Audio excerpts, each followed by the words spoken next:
नमस्कार मित्रों, स्वागत है तमारू गुजरात किसान चेनल में। आ विडियो में आपने हवामान विभाग द्वारा मोटा चक्रवातनी आगाही करवामां आवी छे, जेमां भारे पवन तेमज धोधमार वरसादनी आगाही करवामां आवी छे।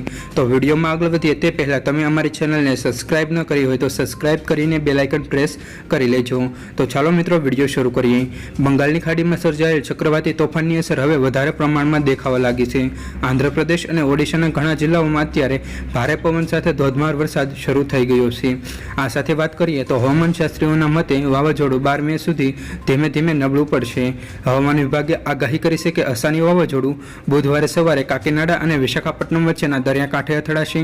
आ दरमियान त्यां 100 किलोमीटर प्रति कलाकनी झड़पे तोफानी पवन फूंकाई शके छे अने धोधमार वरसाद पण वरसी शके छे, जेना कारणे त्यां रेड एलर्ट जाहेर करी देवामां आव्युं छे। आ साथे वात करीए तो सुरक्षा टीमोने तैनात करी देवामां आवी छे अने माछीमारोने दरियो न खेडવાની सूचना पण आपी देवामां आवी छे। आ साथे गुजरातमां वात करीए तो गुजरात में जुदा जुदा जिल्लाओं में छूटोछवायो विस्तार में वरसाद पड़ी शके छे अने ते उपरांत भारेथी अति भारे पवन पण फूंकाई शके छे।